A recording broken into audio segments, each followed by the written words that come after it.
Joseph Stalin, sin duda una de las figuras más importantes del siglo XX. Tras mucha polémica, heredó el puesto de Lenin y tenía que dar con la fórmula para levantar el país, el cual venía de unos años muy turbulentos. Os recuerdo que esto es una serie hablando de la historia económica de Rusia, donde tenéis los 2 capítulos en la descripción. Pero como siempre os digo, todos los vídeos se pueden ver de forma individual. No hace falta que paréis el vídeo y vayáis a ver los otros. Hoy toca el periodo de Stalin, quizás de los más interesantes de la Unión Soviética. Así que poneros cómodos, que empezamos.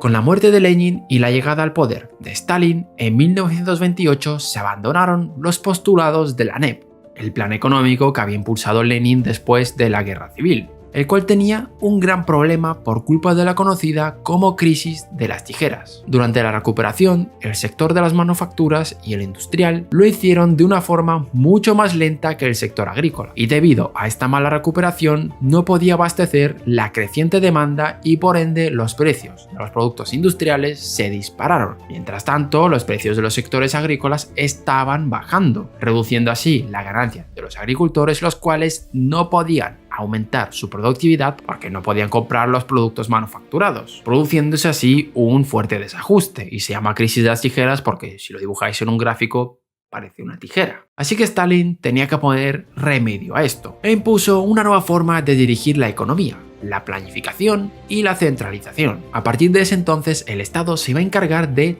todo, controlaría tanto la actividad como las directrices a seguir, y la actividad económica se iba a organizar en torno a los conocidos como planes quinquenales, es decir, planes que durarían 5 años. El primer plan quinquenal estableció la colectivización de la tierra. Los propietarios debían aportar sus posesiones agrícolas y ganaderas a la colectividad. Los kulaks, los campesinos que sí que habían prosperado durante la NEP, se resistieron a acatar las órdenes del gobierno central, y la solución a esto era bastante sencilla. El gobierno los acusó de antisocialismo y los enviaron a hacer trabajos forzados a Siberia, donde muchos de ellos perecieron. Pero volviendo a las colectivizaciones, esta se centró en torno a 2 tipos de propiedad socialista: los kolkhozes o kolhoz, que eran grandes cooperativas colectivas, y los sovkhoz, que eran granjas de propiedad estatal. Y la diferencia entre ambas granjas podemos resumirla en que unas eran más libres que las otras. Las estatales, tanto la producción como los salarios eran fijados por el Estado, mientras que en las otras había un poco más de margen, ya que podían quedarse con el sobrante para venderlo luego en el mercado. Lo que sí, en ambas granjas se potenció el uso de maquinaria y la aplicación de técnicas agrícolas avanzadas, y a su vez se iba reduciendo el número de granjas. El desarrollo agrícola tenía un objetivo fundamental: poder financiar la industria. Y diréis, ¿cómo lo hacía? Pues de la siguiente forma: para generar financiación para la industria se generaban excedentes en la agricultura. Lo hacían fijando precios bajos para los agricultores y precios altos para el consumo. Y la diferencia, es decir, los beneficios, eran invertidos en la industria. El objetivo de la industrialización se había logrado, y con unos objetivos espectaculares. Pero bien, todos sabemos que el sector agrícola tiene otra finalidad, que es la de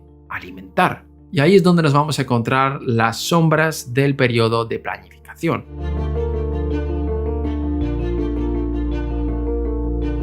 La colectivización forzosa y apresurada no favoreció el incremento de la producción. Los rendimientos agrarios no alcanzaron los niveles esperados, especialmente en el sector ganadero, provocando enormes episodios de hambruna donde se estima hasta 10 millones de muertos. Y sin duda el episodio más sonado fue el de Ucrania, con el conocido como Holodomor o Golodomor en ruso. Y las causas de esas hambrunas y muertes en Ucrania han sido objeto de acalorados debates entre economistas y historiadores.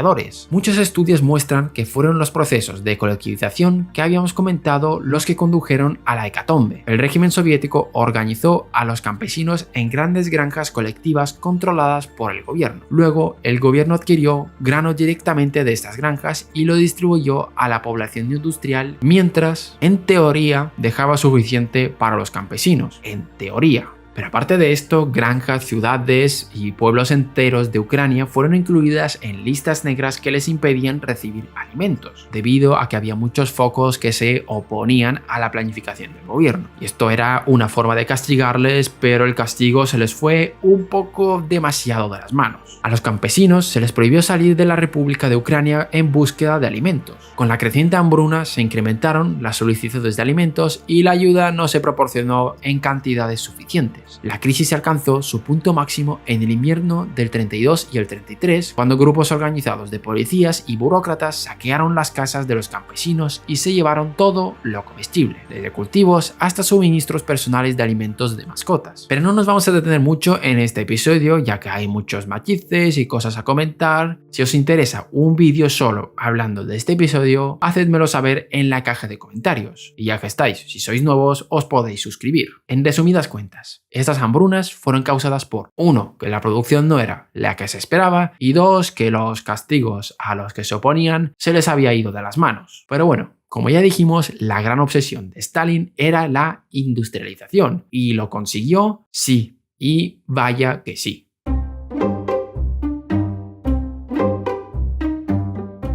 A pesar de lo anterior, los resultados obtenidos tras la aplicación de los 3 primeros planes quinquenales fueron positivos y convirtieron a la Unión Soviética en un coloso industrial, alcanzando el primer puesto mundial en algunos sectores como el de la producción de tractores y locomotoras. El 75% de todas las inversiones se dedicaría a la industria pesada, a levantar plantas eléctricas, fábricas metalúrgicas, minas y empresas de la industria de maquinaria. El promedio de crecimiento anual de la producción industrial soviética se establecía en el 20% y en el caso de la industria pesada en un 25%. En 4 años y 3 meses, ya que los objetivos se alcanzaron antes, el país agrario se convirtió en un coloso industrial. En el 32, el 71% de toda la producción de la economía soviética correspondía a la industria. Durante este periodo aumentó en un 170% la generación anual de energía eléctrica, en el 230% la producción de gas, en un 80% la del petróleo, en el 580% de abonos y fertilizantes y en un 90% la del cemento. Antes del inicio de la Segunda Guerra Mundial, la Unión Soviética ya era la tercera potencia industrial por detrás de Estados Unidos y de Alemania. Cada vez había más ojos puestos en la Unión Soviética. Su increíble crecimiento estaba generando dudas en los países occidentales de si el sistema capitalista era el mejor de los posibles. Y durante el crack del 29, episodio que ya tratamos en este canal, las dudas se dispararon ya que la Unión Soviética parecía ser inmune a esta crisis.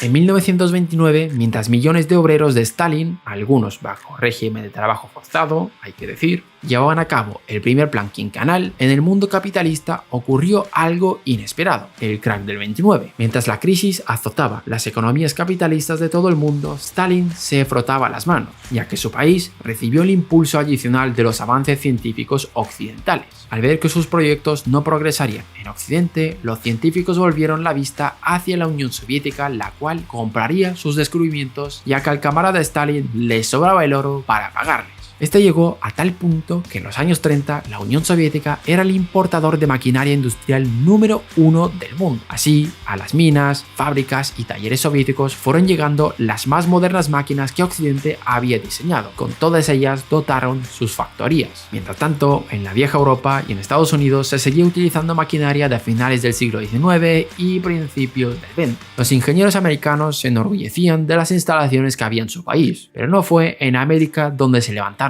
las factorías más grandes de la historia. Uralvagonzavod fue diseñada para producir vagones y tractores, pero rápidamente se dedicó sin descanso a la fabricación masiva de carros de combate. En menos de 4 años, Uralvagonzavod produjo 35.000 carros T-34. El mejor blindado de la guerra y probablemente el más efectivo de la historia. Todas las ramas de la industria progresaron, pero el sentido de esta se orientaba en la producción de equipos que superaba ampliamente a la de artículos de consumo. El crecimiento en este área era tan grande que había una escasez de mano de obra, problema que se abordó contratando a mujeres. Para el año 37, el 40% de la mano de obra industrial eran mujeres. Y en cuanto a las tasas de crecimiento, la planificación económica funcionó muy bien a principios y mediados mediados de la década de los 30 y durante las dos primeras décadas de la era de la posguerra. La Unión Soviética se convirtió en el principal productor mundial de petróleo, carbón, mineral de hierro y cemento, el manganeso, el oro, el gas natural y otros minerales también fueron de gran importancia en su cesta exportadora. Sin embargo, para los trabajadores no era todo tan bonito y las autoridades lo trataron de ocultar. Por ejemplo, la información sobre la hambruna soviética fue suprimida por las autoridades hasta la perestroika. Según algunas estimaciones, en el 33 los ingresos reales de los trabajadores se hundieron en más del 11,4% desde el nivel de 1926. Podemos resumir el periodo de la planificación en un se centraron demasiado en la industria y se olvidaron del otro. Con esto llegaremos a la Segunda Guerra Mundial, la cual evidentemente supuso un bache para el desarrollo soviético.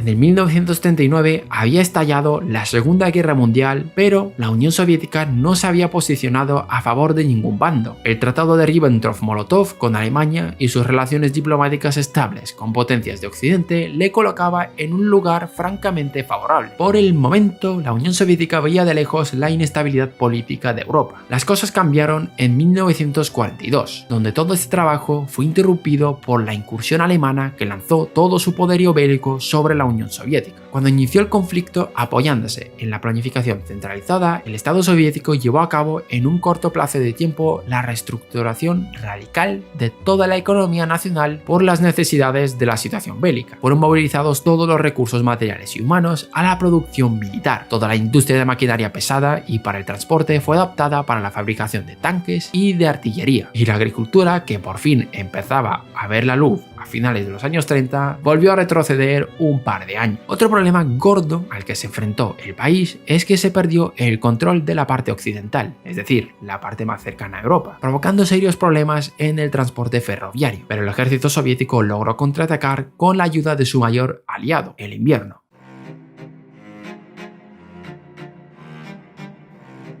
Tras varios años de combate, el bando aliado logra imponerse al ejército alemán. Bombardeos en Dresden y la marcha triunfal en Berlín fueron los primeros pasos para la consolidación de la Unión Soviética, ya no como potencia hegemónica naciente, sino como competencia del mundo capitalista. La invasión alemana infligió duros golpes a la economía de la Unión Soviética, pero esta saldría muy reforzada en el plano geopolítico, ya que ahora nadie dudaba de su enorme potencial. Estaríamos a las puertas del inicio de la Guerra Fría, donde la Unión Soviética y Estados Unidos querían desmarcarse el uno del otro. Luego de rechazar el Plan Marshall, la Unión Soviética se convirtió en un importante prestamista para otros países comunistas después de la guerra. El liderazgo soviético sabía que era necesario proporcionar crédito para reconstruir sus economías para reforzar su legitimidad dentro del emergente bloque del Este. Gran parte de esta deuda se ofreció y se esperaba que se pagara en especie, en su caso en forma de equipos y bienes de consumo. En enero del 48, la Unión Soviética otorgó a Polonia 450 millones de rublos en crédito en equipos industriales para crear el complejo siderúrgico de Nowa Huta,